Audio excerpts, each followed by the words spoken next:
ಪಾವಗಡ ನಗರದ ಗುರುಭವನದಲ್ಲಿ ನಡೆದ ಕಾರ್ಮಿಕ ಇಲಾಖೆಯಿಂದ ಕಾರ್ಮಿಕರಿಗಾಗಿ ಕೇಂದ್ರ ಸರ್ಕಾರ ಹಾಗೂ ರಾಜ್ಯ ಸರ್ಕಾರ ಹಲವು ಯೋಜನೆಗಳನ್ನು ಕಾರ್ಯರೂಪಕ್ಕೆ ತಂದಿದ್ದು, ಉದ್ಯೋಗ ಕಾರ್ಯ ವೈಖರಿಗಳಲ್ಲಿ ಕಾರ್ಮಿಕರ ಪಾತ್ರ ದೊಡ್ಡದಿದ್ದು, ಎಲ್ಲ ಕಾರ್ಮಿಕರು ಸದುಪಯೋಗ ಪಡೆದುಕೊಳ್ಳುವ ಮೂಲಕ ತಮ್ಮ ವೃತ್ತಿಯಿಂದ ಉತ್ತಮ ಜೀವನ ರೂಪಿಸಿಕೊಳ್ಳಬೇಕು ಎಂದು ಪಾವಗಡ ಕ್ಷೇತ್ರದ ಶಾಸಕರಾದ ಎಚ್.ವಿ. ವೆಂಕಟೇಶ್ ಅವರು ಹೇಳಿದರು.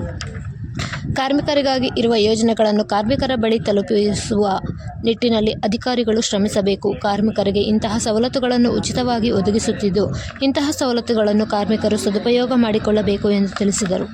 ಈ ಸಂದರ್ಭದಲ್ಲಿ ಪುರಸಭಾ ಸದಸ್ಯ ಎನ್. ರವಿ, ಆರ್.ಎ. ಹನುಮಂತರಾಯಪ್ಪ, ಮಧುಗಿರಿ ಉಪವಿಭಾಗದ ವಿಸ್ತರಣಾಧಿಕಾರಿ ಫೈರಜ್ ಖಾನ್, ತಾಲೂಕು ಕಾರ್ಮಿಕ ನಿರೀಕ್ಷಕರಾದ ಹರೀಶ್, ಅಶೋಕ್, ರಾಮಾಂಜಿನಪ್ಪ, ಸಿಟಿಐಯು ರಾಮಾಂಜಿ, ವಿಎಚ್ ಪ್ರಧಾನ ಕಾರ್ಯದರ್ಶಿ ಮಮತಾ ಖಜಾಂಚಿ ಇನ್ನು ಮುಂತಾದವರು ಭಾಗವಹಿಸಿದ್ದರು.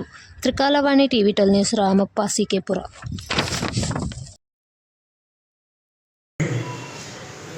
ಏನು ಸವಲತ್ತುಗಳನ್ನು ವಿತರಣೆ ಕಾರ್ಯಕ್ರಮದಲ್ಲಿ ನೀವೆಲ್ಲ ಭಾಗವಹಿಸಿದ್ದೀರಿ.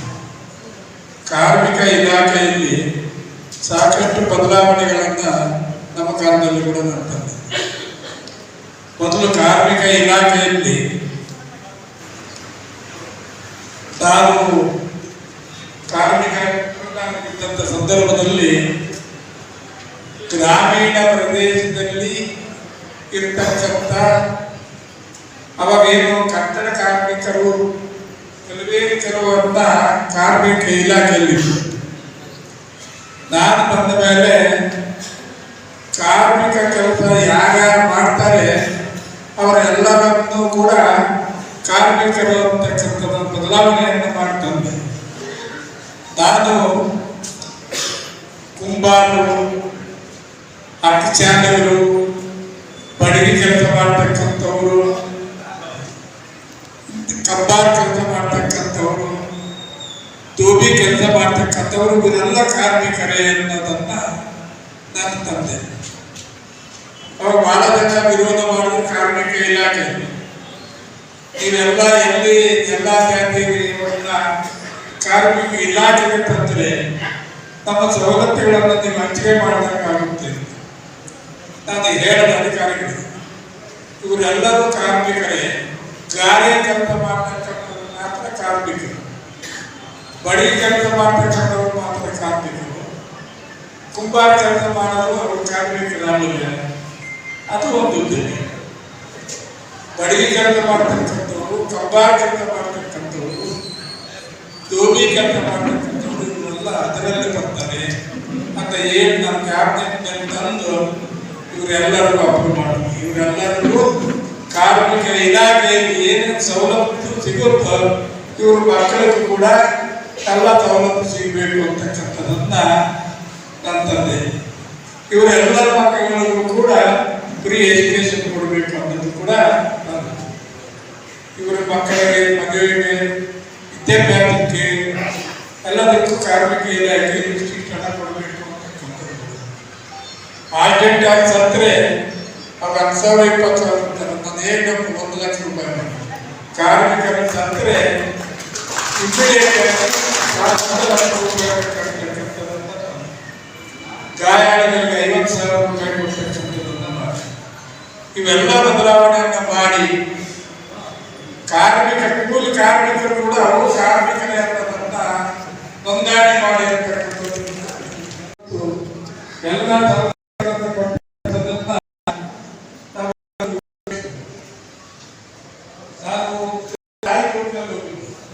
ಒಬ್ಬ ಕಾರ್ಮಿಕರ ಮಗ MBBS ಮಾಡಿ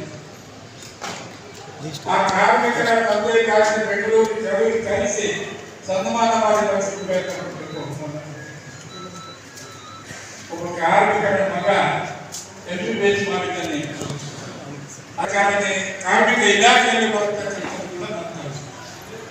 ಅದರಿಂದ ಎಲ್ಲ ಸವಲತ್ತುಗಳು ಇರೋದ್ರಿಂದ ತಾವೆಲ್ಲರೂ ಕೂಡ ಕಾರ್ಮಿಕ ಇಲಾಖೆಯಲ್ಲಿ ಸವಲತ್ತುಗಳನ್ನ ದುರುಪಯೋಗಪಡಿಸಿಕೊಂಡು ಸದ್ವಿನಿಯೋಗಪಡಿಸಿಕೊಂಡು ಒಳ್ಳೆ ಕೆಲಸ ಮಾಡಬೇಕು ಅಂತ ನಾನು ಕೂಡ ದೇವರಲ್ಲಿ ಪ್ರಾರ್ಥನೆ ಮಾಡಿ ನಿಮಗೆಲ್ಲ ಒಳ್ಳೆಯದಾಗಲಿ ಅಂತ ನಾನು ಆಶೀರ್ವಾದ ಮಾಡಿ ನಾನು 2 ಮಾತನ್ನು ಹೇಳಿ ಎಲ್ಲರಿಗೂ ಗುರುತಿಸಿ ವೇದಿಕೆಗೆ ಉಪಸ್ಥಿತರಿರುವ ಅಧಿಕಾರಿ ವರ್ಗದ ಒಂದು ಎಲ್ಲ ಮುಖಂಡರು ಬಂದಿದ್ದು ನಾನು ಎರಡು ಮಾತು ಹೇಳುತ್ತಿದ್ದೇನೆ. ಎಲ್ಲರಿಗೂ ನಮಸ್ಕಾರ.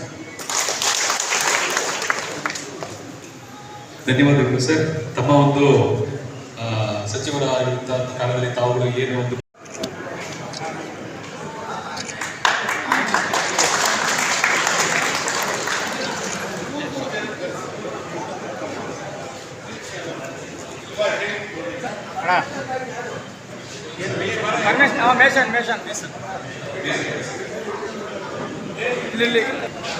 ಸ್ವಲ್ಪ ಹಿಂದೆ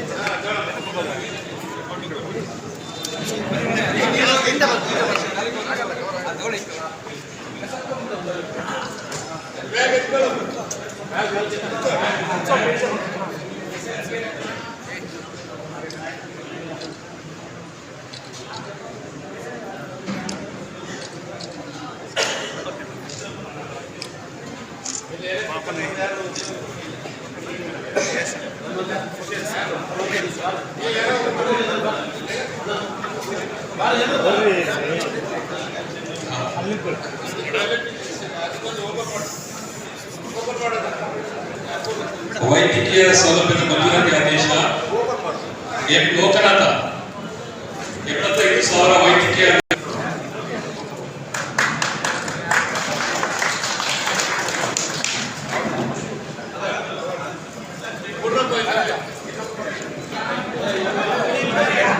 ಅಂತಿಮ ಸಂಸ್ಕಾರ ವೆಚ್ಚ ಮೃತರ ಹೆಸರು ಅಮ್ಮನ ಬುಡೈಪಿ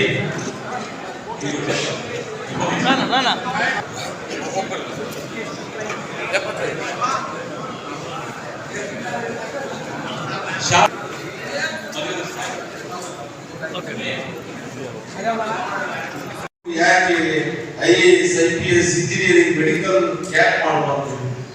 ನೀವು ಎಷ್ಟೇ ಕಷ್ಟಪಟ್ಟರು ನಿಮ್ಮ ಪ್ರಯೋಜನ ಆಗಬೇಕಂದ್ರೆ ನಿಮ್ಮ ಮಕ್ಕಳಿಗೆ ಒಳ್ಳೆ ವಿದ್ಯಾಭ್ಯಾಸ ಕೊಡಬೇಕಾಗಿ ನಿಮ್ಮಲ್ಲಿ ಮನವಿ ಮಾಡ್ತೀನಿ. ಯಾಕಂದ್ರೆ ಇಲ್ಲಾಂದ್ರೆ ಜೀವನ ಪರ್ಯಂತ ನೀವು ಪಟ್ಟಿರೋ ಕಷ್ಟ ನಿಮ್ಮ ಮಕ್ಕಳು ಪಡ್ಬೇಕಾಗುತ್ತೆ. ಅದು ಯಥಾ ಪ್ರಕಾರ ಕಂಟಿನ್ಯೂ ಆಗುತ್ತೆ. ಹಾಗಾಗಿ ಬದಲಾವಣೆ ಆಗ್ಬೇಕಂದ್ರೆ ದೇಶ ತುಂಬಾ ವೇಗವಾಗಿ ಬೆಳೀತಾ ಇದೆ. ಅದನ್ನ ಆ ಮಕ್ಕಳು ಫೇಸ್ ಮಾಡ್ಬೇಕಂದ್ರೆ ವಿದ್ಯೆ ಇಲ್ಲ. ನಿಮ್ ತರ ಅಪಾಯಗಳಂದ್ರೆ ನಮ್ಮ ತರ ಭಾಷಣ ಮಾಡೋದು ಕೇಳಿಸ್ಕೊಳ್ಳೋದು ಎದ್ದು ಹೋಗೋದು ಇದೇ ಆಗುತ್ತೆ. ಹಂಗಾಗ್ಬಾರ್ದು. ಭಾಷಣ ಮಾಡೋದಾಗಬೇಕು ನಿಮ್ಮ ಮಕ್ಕಳು ಮುಂದಿನ ಅಂತ. ಈ ಸಂದರ್ಭದಲ್ಲಿ ಕಾರ್ಮಿಕ ಇಲಾಖೆ ಎಲ್ಲ ಕಿಟ್ಗಳು ಬಂದಿದೆ. ಇದನ್ನ ಒಳ್ಳೊಳ್ಳೆ ಉಪಯೋಗಿಸಿಕೊಂಡು ಮಾರ್ಕೊಂಡು ಹೋರಾಡಲಿ. ಈ ನಿಮ್ಮ ಪ್ರತಿಭೆ ಏನೇನಿರುತ್ತೋ ಅವರು ಆ ಕೆಲಸ ಎಲೆಕ್ಟ್ರಿಷಿಯನ್ಸ್ ಎಲೆಕ್ಟ್ರಿಕಲ್ ಬಳಸಿ, ಗಾಳಿ ಕೆಲಸದವರು ಇದು ಬಳಸಿ, ಫ್ಲಾಪಿಂಗ್ ಅವ್ರಿಗೆ ಎಷ್ಟು 1,000 ಕಿಟ್ಗಳು ಬಂದಿದೆ. ಎಲ್ಲರೂ ಅಧಿಕಾರಿಗಳು ಡಿಸ್ಟ್ರಿಬ್ಯೂಷನ್ ಮಾಡ್ತಾರೆ. ಹೆಚ್ಚು ನೋಂದಾವಣೆ ಆಗಬೇಕು. ನೆಕ್ಸ್ಟ್ ಈಗ ಎಷ್ಟಿದೆ ಒಂದು ಪಟ್ಟಿ ಕೊಡಿ. ಮುಂದೆ 2 ತಿಂಗಳ ರಿವ್ಯೂ ಮಾಡಿದಾಗ ಎಷ್ಟು ಹೊಸ ಕಾರ್ಡ್ಗಳನ್ನ ಮಾಡಿದ್ರೆ ಅನ್ನೋದನ್ನ ತೋರಿಸ್ಬೇಕು. ಪ್ರೋಗ್ರೆಸ್ ಎಷ್ಟಿದೆ, ಈಗ ನೀವು ಎಷ್ಟು ಪ್ರೋಗ್ರೆಸ್ ಕೊಡ್ತಾರೆ ನೆಕ್ಸ್ಟ್ ಅದು ಡೀಟೇಲ್ ಕೊಡಬೇಕು. ಎಲ್ಲ ಕಾರ್ಮಿಕರಿಗೆ ಒಳ್ಳೇದಾಗಲಿ, ನಿಮ್ಮ ಮಕ್ಕಳು ಒಳ್ಳೇದಾಗಲಿ ಅಂತ ಈ ಸಂದರ್ಭದಲ್ಲಿ ಹೇಳ್ತಾ ನಮ್ಮ ಪತ್ರಿಕಾ ಮಾಧ್ಯಮದ ಸ್ನೇಹಿತರು ಬಂದಿದ್ದಾರೆ. ಅವರು వచ్చి ನನ್ನ 2 ಮಾತು. ತಾಲೂಕಿನ ಎಲ್ಲ ಕಾರ್ಮಿಕ ಅಕ್ಕ ತಂಗಿಯರೇ, ಅಣ್ಣ ತಮ್ಮಂದಿರು, ಕಾರ್ಮಿಕರು ತಾವು ಹಗಲು ರಾತ್ರಿ ಕಷ್ಟಪಡ್ತೀರ. ನಿಮ್ಮ ಜೀವನ ನಡೆಸೋದೇ ಒಂದು ದೊಡ್ಡ ಶ್ರಮದಿಂದ ಜೀವನ ನಡೆಸ್ಕೊಂಡ್ ಬರ್ತೀರಾ. ಹಾಗಾಗಿ ನಮ್ಮ ಕರ್ನಾಟಕ ರಾಜ್ಯ ಸರ್ಕಾರ ಹಲವು ಯೋಜನೆಗಳನ್ನ ಕಾರ್ಮಿಕರಿಗೆ, ಕಾರ್ಮಿಕರ ಮಕ್ಕಳಿಗೆ ಅನುಕೂಲಗಳಾಗಬೇಕು. ಆಮೇಲೆ ನಿರುದ್ಯೋಗಿಗಳಾಗಬಾರ್ದು, ಮಕ್ಕಳು ಒಳ್ಳೆಯ ವಿದ್ಯಾಭ್ಯಾಸ ಮಾಡ್ಬೇಕಂತ ಹೇಳಿ ಎಲ್ಲ ತರಹದ ಸಹಕಾರವನ್ನ ನಮ್ಮ ಕಾರ್ಮಿಕ ಇಲಾಖೆಯ ಮಾನ್ಯ ಸಚಿವರಾದಂತಹ ಸಂತೋಷ್ ಲಾಡ್ ಅವರು, ಮಾನ್ಯ ಮುಖ್ಯಮಂತ್ರಿಗಳಾದಂತಹ ಸಿದ್ದರಾಮಯ್ಯ, ಉಪಮುಖ್ಯಮಂತ್ರಿಗಳಾದಂತಹ DK ಶಿವಕುಮಾರ್ ಅವರ ನೇತೃತ್ವದಲ್ಲಿ ಉತ್ತಮವಾದಂತಹ ಕೊಡುಗೆಗಳನ್ನು ಕೊಡ್ತಾ ಇದ್ದಾರೆ. ಕಾರ್ಮಿಕರು ಅದನ್ನ ಸದುಪಯೋಗ ಪಡಿಸ್ಕೋಬೇಕು. ಮುಖ್ಯವಾಗಿ ನೀವೆಲ್ಲರಿಗೂ ಈ ಅನುಕೂಲಗಳೆಲ್ಲ ಸಿಗಬೇಕಂದ್ರೆ ಕಾರ್ಮಿಕ ಇಲಾಖೆಯ ಅಧಿಕಾರಿಗಳು ನೀವು ಶ್ರಮಪಟ್ಟು ಕೆಲಸ ಮಾಡಬೇಕು. ಎಲ್ಲ ಹುಡುಕಬೇಕು. ಹಳ್ಳಿಗಳಲ್ಲಿ ಸುಮಾರು ಜನ ಕಾರ್ಮಿಕರ ಪಟ್ಟಿಗೆ ಸೇರಿಲ್ಲ, ಅವ್ರ ಕಾರ್ಡ್ ಸ್ಮಾರ್ಟ್ ಕಾರ್ಡ್ ಕೊಟ್ಟಿಲ್ಲ. ಪದೇ ಪದೇ ಹೇಳ್ತಾ ಇದ್ದೀನಿ, ಫೈರೋಜ್ ಭಾಷಾ ನೀರು ಬಂದಾಗ ಸ್ವಲ್ಪ ಬದಲಾವಣೆ ಆಗ್ತಿದೆ. ಹರೀಶ್ ನಿಮ್ಗೆ ಬಂದಾಗ ಸ್ವಲ್ಪ ಏನೋ ಆಕ್ಟಿವ್ ಕೆಲಸ ಮಾಡ್ತಿದ್ದೀರ ಮಾಡ್ರಿ. ಹಿಂದೆ ಇದ್ದವರನ್ನು ಬೇಯಿಸ್ತಿರೋ ಇದು ಬೆಳಗಾವಿ ಬೇಯಿಸ್ಕೊಳ್ಳೋದು ಅಪೂರ್ವ ನಮ್ಮ ಹತ್ರ. ಹಾಗಾಗಿ ಯಾಕಂದ್ರೆ ಹಿಂದುಳಿದ ತಾಲೂಕು, ಇಲ್ಲಿ ಹೆಚ್ಚು ಕಾರ್ಮಿಕರೇ ಇರೋದು ನಮ್ಮ ತಾಲೂಕಲ್ಲಿ. ಈ ಕಟ್ಟಡ ಕಾರ್ಮಿಕರಾಗಿರ್ಬೋದು, ಹಮಾಲಿಗಳಾಗಿರ್ಬೋದು, ಎಲ್ಲ ಕ್ಷೌರಿಕರಿರ್ಬೋದು, ನಮ್ಮ ಎಲ್ಲ ತರಹದ ಕಾರ್ಮಿಕರು ಒಳಗೊಂಡಂತೆ ನಮ್ಮ ತಾಲೂಕಿನಲ್ಲಿದ್ದಾರೆ. ಹಾಗಾಗಿ ನೀವು ಹೆಚ್ಚು ಹೆಚ್ಚು ಪ್ರಚಾರವನ್ನು ಮಾಡಬೇಕು. ಸೌಲಭ್ಯ ಬೇರೇನಿದೆ ಸರ್ಕಾರದಿಂದ, ಎಲ್ಲ ಸೌಲಭ್ಯವನ್ನು ಸದುಪಯೋಗ ಪಡಿಸಿಕೊಂಡು ಅವ್ರು ಮರಣ ಬಂದಿದ್ರೆ 60,000 ಬರುತ್ತಲ್ಲ, 60,000 ಇಷ್ಟಿದೆ. ಏನೇನು ಸೌಲಭ್ಯವಿದೆ ನಿಮಗೆ ತಿಳಿಸಿದ್ದಾರೆ ಅಂದ್ಕೊಳ್ತೀನಿ. ಕಾರ್ಮಿಕರ ಇಬ್ಬರು ಮಕ್ಕಳಿಗೆ ಮದುವೆ ಸಹಾಯಧನ 60,000 ಕೊಡ್ತಾರೆ. ಮಹಿಳಾ ಕಾರ್ಮಿಕರಿಗೆ ಹೆರಿಗೆ ಸಹಾಯಧನ 50,000 ಕೊಡ್ತಾರೆ. ಆಮೇಲೆ ನಮ್ಮ ಕಾರ್ಮಿಕರು ಏನಾದರೂ ಆರೋಗ್ಯ ವ್ಯತ್ಯಾಸ ಅಂದ್ರೆ ವೈದ್ಯಕೀಯ ಶಸ್ತ್ರಚಿಕಿತ್ಸೆಗೆ ಅಂತೇಳಿ 2 ಲಕ್ಷದವರೆಗೂ ಸಹಾಯಧನ ಕೆಲಸ ಮಾಡ್ತಾರೆ. ಅವರು ಕೂಡ ಕಾರ್ಮಿಕ ಇಲಾಖೆಯಲ್ಲಿ ತಂದು ಅವರು ಕೂಡ ನೋಂದಣಿ ಮಾಡಬೇಕಂತ ಕೂಡ ಅದನ್ನು ಸ್ವಲ್ಪ ಕೇಳಿಬಿಟ್ಟು, ಯಾಕಪ್ಪ ಅಂದ್ರೆ ಇದೆಲ್ಲ ಕೂಡ ಮಾಡಿದ್ರು.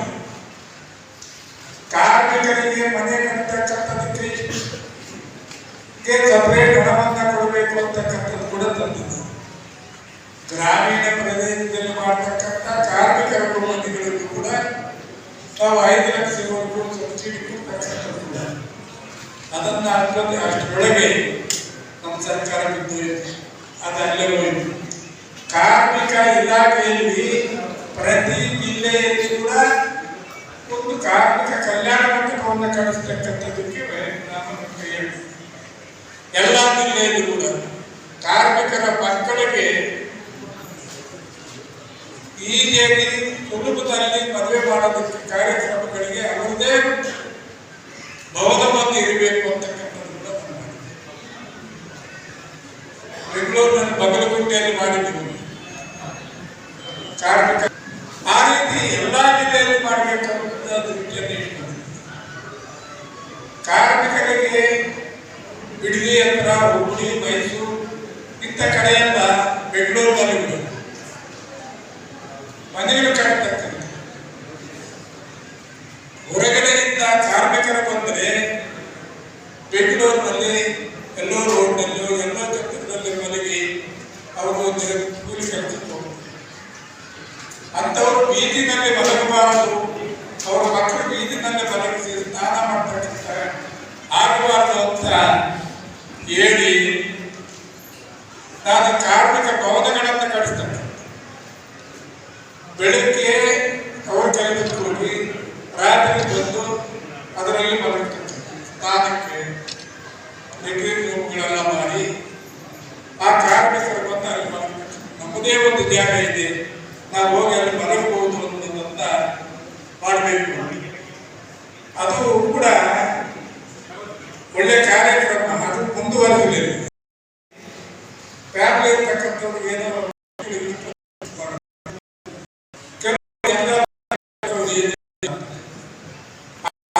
ಹೊರಗಡೆಯಿಂದ ಬರ್ತಾರೆ, ಎಲ್ಲೆಲ್ಲೋ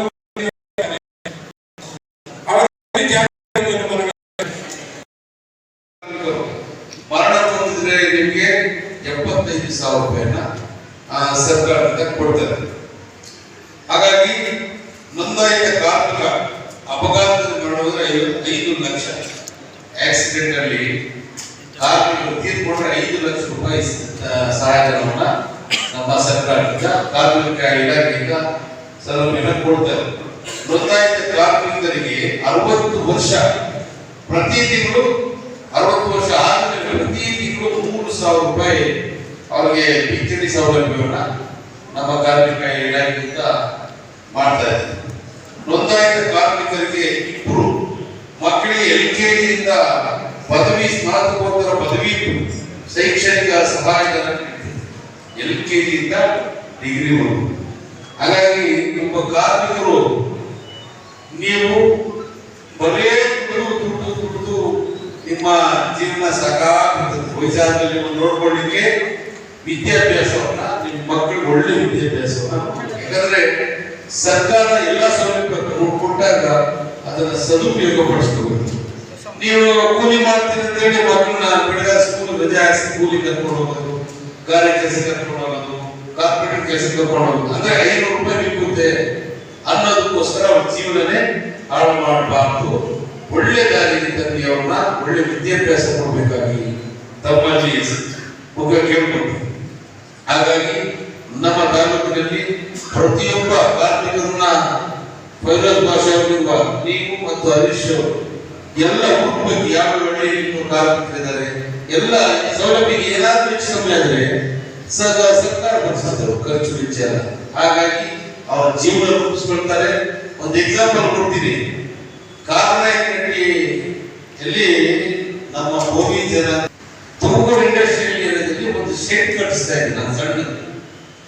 ಅವರು MBBS ಫಸ್ಟ್ ಇಯರ್ PUC ಕಾರ್ಯಕೆಲಸಕ್ಕೆ ಬರೋಣ, ದಿನ ಶನಿವಾರ ಭಾನುವಾರ ರಜಾ ಅವರಿಗೆ ಅವ್ರ ಸಿಮೆಂಟ್ ಕೆಲಸಕ್ಕೆ ಇರೋರು. ಏನಿಲ್ಲಪ್ಪ ಅಂದ್ರೆ ಅದೇ 500,000 ಉಳಿಸ್ತದೆ. ಲೇಬರ್ ತಗೊಂಡ್ರೆ 500 ರೂಪಾಯಿ ಕೊಡ್ಬೇಕಂತೇಳಿ ಮೊದಲನೇ ಶನಿವಾರ ಭಾನುವಾರ ಗಾರೆ ಕೆಲಸ ಇದು ಸಿಮೆಂಟ್ ಕೆಲಸಕ್ಕೆ ಹಿಡಿದಿದ್ದ. ಅವನು ಈಗ MBBS ಫ್ರೀ BMS